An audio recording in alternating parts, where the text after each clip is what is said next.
Hey, I'm Tom Mealy. I'm with Madhouse TV. This guy just walked up the steps. I don't know what is the story with you? I'm Who are you? comedian Frank Hey, Prince. what the hell do you want here? I want my own reality TV show. You think you're funny enough? Hell yeah. Well, how much money you got? Short arms and deep You pockets. think you can make it? I'm the Myron J. Show. You think? I think. All right. I know. We're going to give him a shot this spring here on Madhouse TV. Tune in and wait for. Frank Prince, the Myron J. Show. There you go. We'll see you this spring. We got a ton of new shows coming up. My pal Frank Prince, great comedian.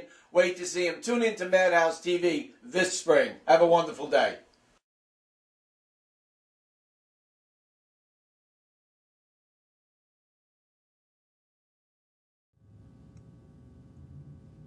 Boo! Welcome to the Frank Prince Show. I'm your host, Frank Prince. Little recap from last week. Thank you for DJ Vinny Dice for hosting my show last week with Johnny Lala.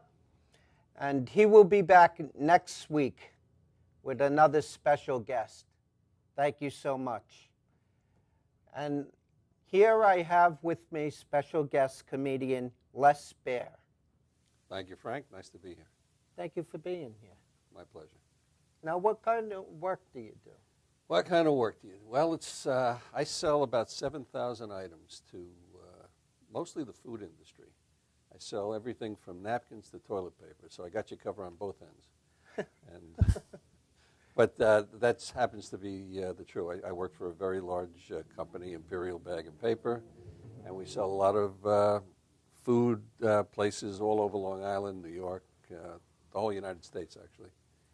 That's good. I'm a janitor. We could do business after. Absolutely. So, you're a comedian. Well, how did that start? I've always loved comedy, and couple of years ago, my girlfriend got me a gift certificate to take stand-up comedy classes over at Governor's, and I did the class, and I put together a routine. I like one-liners versus stories, and I was nervous as hell. Got up for the graduation show, and the place just absolutely rocked. I mean, I felt so good. I was so nervous. And after you get through the first joke, and people start laughing, and they keep laughing with each joke, and it's like an infectious disease. It just, the more you do it, the more you love it. And since I've always loved comedy, I've done it, I don't know, a couple of dozen times now, and every time I get a great reaction. So that's how I got into it. How long did it take you to get into it? When did you did you have to work up to it, or was it your dream as growing up, or? No, it's just that I've always loved comedians and comedy and jokes, but going to take a class and being in a class with 10 people, and then having the teacher work on you with the material, and then putting it all together and trying to put it into a story about my life, and getting up on stage and doing it, that's how it all started. And it's just, it's been going for 2 years now, and every place I've played, I just did a show, part of a show, up in the Poconos 2 weeks ago at Woodlock Pines, and there were 400 people in the nightclub. Wow. And I got up. They had to clean up the act a little bit to do it, but they got up there, and I had 400 people laughing throughout the entire thing. It just felt so good. So it just keeps you going. Yes. You're also in the band too. Yeah, I've been playing in a bluegrass band for, I hate to say this, 40 years. Two of the fellas in the band and we've all grown up together, went to school together from elementary, high school, junior high school, and we've had a few other people fill in at different times over the years. But the three members of the band, the Yankee Rebels, we have been together for over 40 years, and wow. We just played the Long Island Bluegrass Festival a few weeks ago. And that ties into your comedy. I do a little bit of the comedy in the with the music. I do the fronting for the band for the most part, and then we throw a little bit of try to throw a little comedy in between the music. How do you get you booked and? It's bluegrass music is tough to get bookings on Long Island, but we just keep looking around the bluegrass festivals, town shows during the summer, especially during the summer. There are a lot of shows in the different towns, and then we just see things here of festivals in Virginia or in Connecticut, New Jersey, and you send CDs. We have a new CD that came out and got great reviews, and that's how we try and get jobs. How about comedy? Comedy's tough. Comedy is tough because it's sort of like a clique, and you probably see this also. There are I certain know. there The are viewers at home don't know. That's why I wanted to bring that out. It's tough because certain clubs have certain comedians that they like, and they use them a lot. And the comedians are great. I see them many times, and they're really good. But to get in and be part of that, even if you were to work for no money at all, I'd be willing to do that just to get your foot in the door. And you do the open mics, and the open mics present a little bit of a problem because you usually have to bring 4, 5, 6 people to the open mic shows. So how many times can you bring people to see your act that have seen it 2, 3, 4 times? It makes it difficult. So I've done Governors, I've done the Brokerage, I've done Gateway, and now I'm going to try and do some of the clubs in the city and see how that goes. What about private bookings? Do you I have did one. Somebody that, I don't have an agent, so to speak, but I did get a private booking last Christmas with Chris Roach and Mick Thomas, and we did a show together out in Smithtown, and it was absolutely a knockout show for all 3 of us. It was great. That's good. Yeah, That's good. it's great. Just I'd love to do more of those. Just keep plugging away. Yeah. You get to that limit where it's just like you just got to keep going. Well, that's the whole You thing. plateau. The dream is great. The ride is getting there is beautiful. But once you get to that plateau, it's like you want to break through it to even go further. A lot of the comedians that play at the local clubs, I mean, there's Lori, who plays, Lori Palmenteri plays the club. She does like 300 nights a year doing stand-up. She's going to make it. She's really good. And she just keeps working at it and writing material. And, she's driven, absolutely Right, driven. that's the drive to do it. You have to have the time. Unfortunately, I have a full-time job. Me too. Well, fortunately, It's I have tough. a full-time job. Fortunately, Yeah, because we won't get rich on comedy. Right. People ask me how my comedy's going. I say, just like my GPS, recalculate. That's And it. that's the truth. People think, well, you look on Facebook and you're doing great. Yeah, it might look that way, but It's with true. everybody's going through it. There's a lot of really funny people out there. There is. And it takes, you have to know the right people, too. You have the right connections, right time, and somebody happens to see you and likes you, boom, you got it made. And you have to network and That's get it. out there more. You work, we worked for peanuts, literally, with nothing. You work at a lot of clubs, you get very little money or nothing, and you just want people to see your act. When I did the show up in the Poconos, someone came up to me and asked me for my email address. He said, wow, you were great. One of the people up there said it was refreshing to see someone do one-liners versus stories. A lot of the comedians today do stories. So I'm sort of from the old school, where I like the one-liners. I like boom, boom, boom. They just keep hitting you with sort of like a Rodney Dangerfield, one after the other, or a Henny Youngman, one after the other. And they're funny, and no matter how many times you've heard the jokes, they're still funny. How did you get to that with the one-liners? Did you decide you wanted to be different from everybody, or just? I've always just told jokes. So what I've done is I've tried to put together a story with a lot of funny lines that I heard over the years or created, and whatever I've put together seems to be working because the audiences laugh, and that's all that really matters. You know what?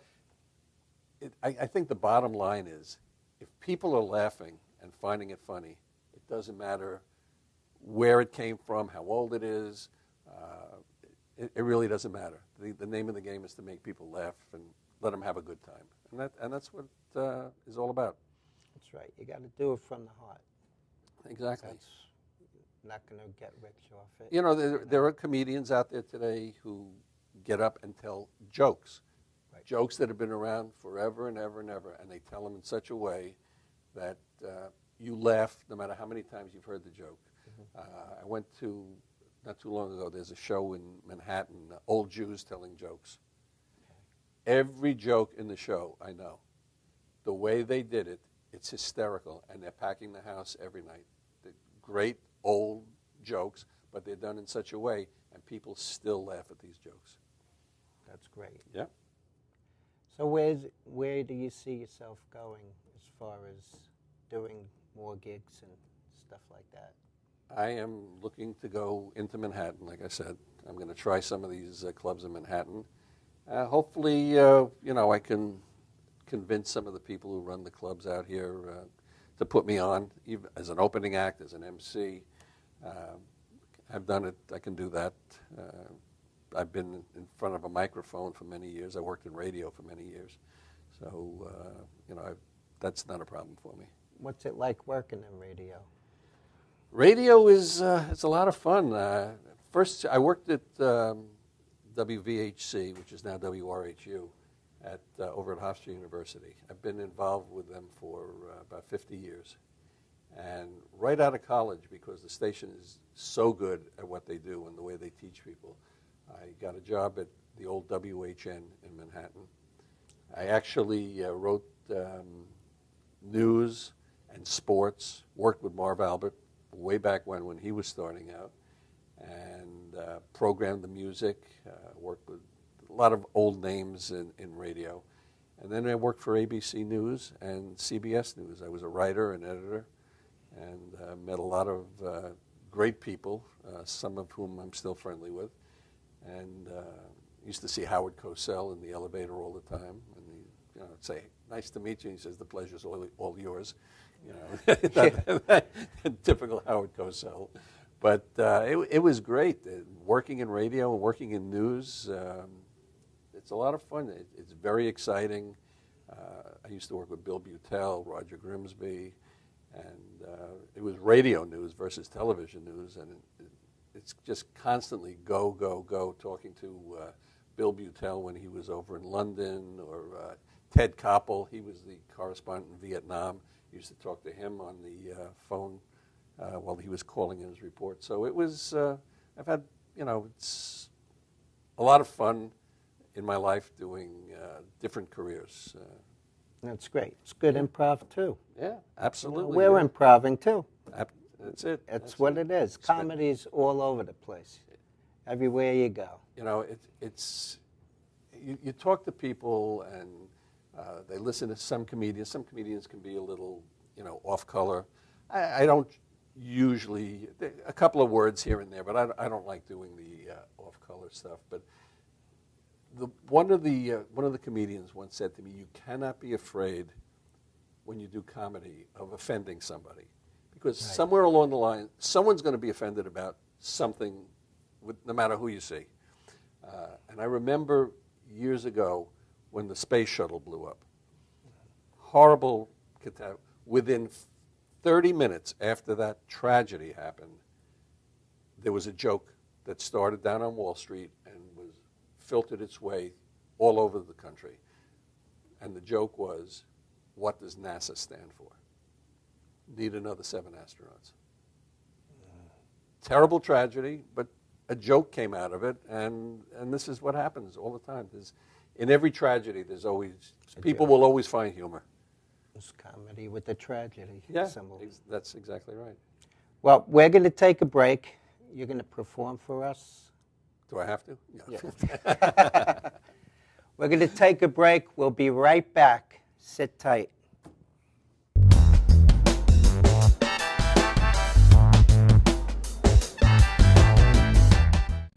Are you planning an event and want to include entertainment, but you're not sure where to turn?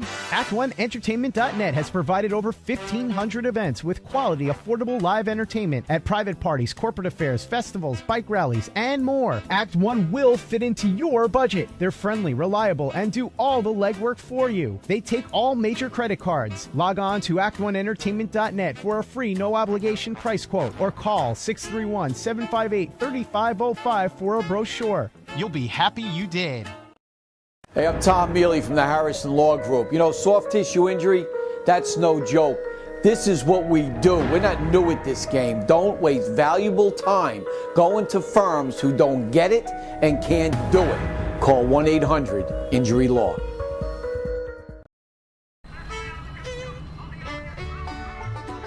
Guys, ready for the show? Yeah. Enjoy it.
Eva, one of our 4 million owners, has her cat insured with Folksam. This one is for you. I believe I can fly. I believe I can touch the sky. I think about it every night and day.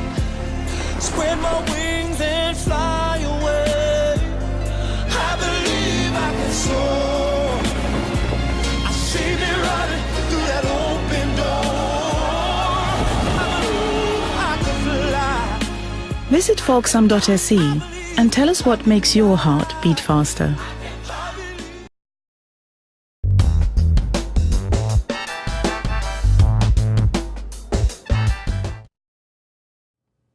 We're back live on Madhouse TV with Lester Bear. Come on, Les. Let's see what you got. Let's see what I got. Let's go. Actually, Frank, I got to tell you, I almost didn't make it here today because I went for my annual physical. First thing the doctor did is he stuck his finger up my ass. I'm going to have to switch dentists.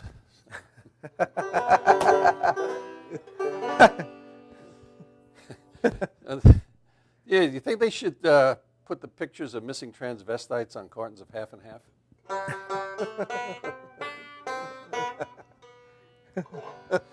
Well, I got a phone call the other day from a friend of mine, longtime friend, very upset. Says to me, Les, I don't know what to do. I just slept with my third cousin. I said, well, if it upsets you so much, why are you keeping count? And for those of you who are seniors out there maybe watching, you'll be happy to know there's a new wine on the market designed specifically for all you seniors. Contains an anti-diuretic. It's called Pinot Noir.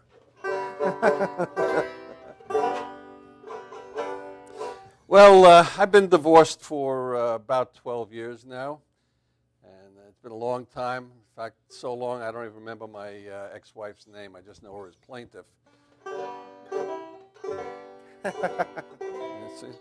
Once we were home. She was downstairs boiling some eggs for breakfast. She says to me, Les, you got to make love to me right now. So I grabbed her and threw her on the table, made love to her. Got done. I said, what was that all about? She said, the egg timer broke. Once we were in bed, and she says, "Why are you taking so long?" I said, "Because I can't think of anyone." Well, we were in bed, and one night feeling very romantic, so I took off her bra, took off her panties. She starts screaming at me. She says, "How many times have I told you not to wear my underwear?"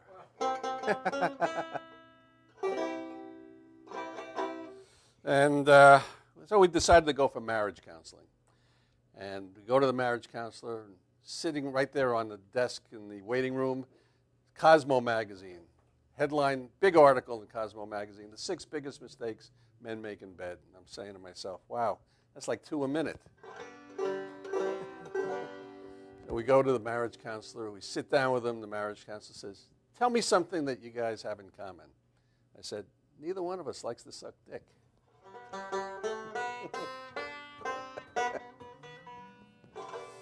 And then she tells the marriage counselor that I let out an ear-splitting yell every time I climax. The marriage counselor said, "So what's wrong with that? It's perfectly normal." She says, "The problem is it wakes me up."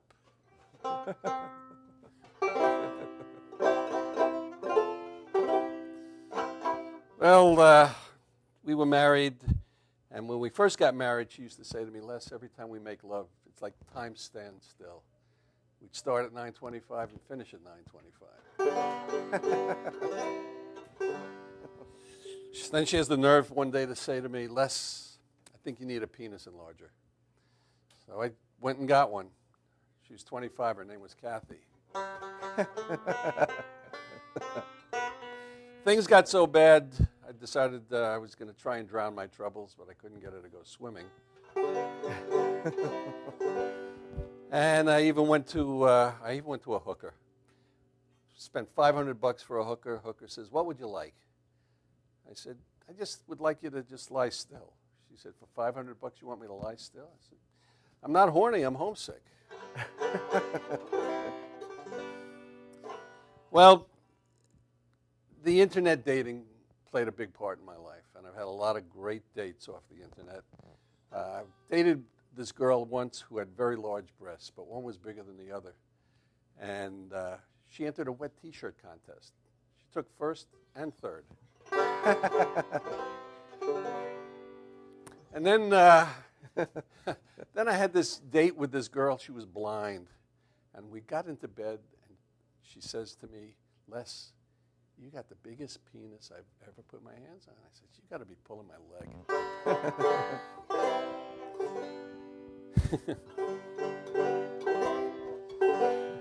And then I had a date with this girl.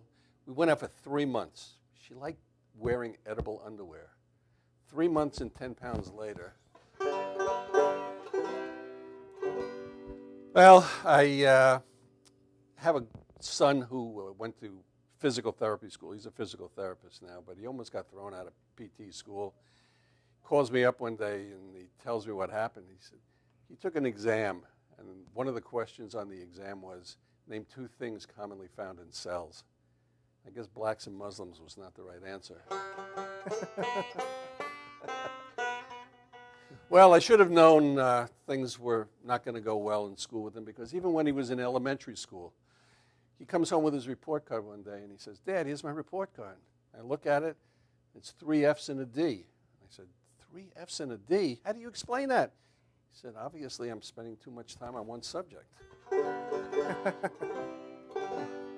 Well, I think we'll close it up here with a little song parody to the old tune of Side by Side. We got married last Friday. My girl was right there beside me. Our friends were all gone. We were alone, side by side. We were so happily wed when we got ready for bed then. Her teeth in her hair she put on the chair, side by side. One glass eye so tiny, one hearing aid so small. Then she took one leg off and put it on the chair by the wall. I stood there broken-hearted. Most of my girl had departed. I slept on the chair, there was more of her there. side by side. There you go, Frank. Yeah. Captive audience. Great job. Thank Thank you you. so much for being on the show. Thanks for inviting me. And we'll talk after. And that's it. We're out of time. Next week, I have guest host Vinny Dice will be in the house hosting my show. Thank you all for watching. I love you all. Have a great week, and I'll be back in September. See you then.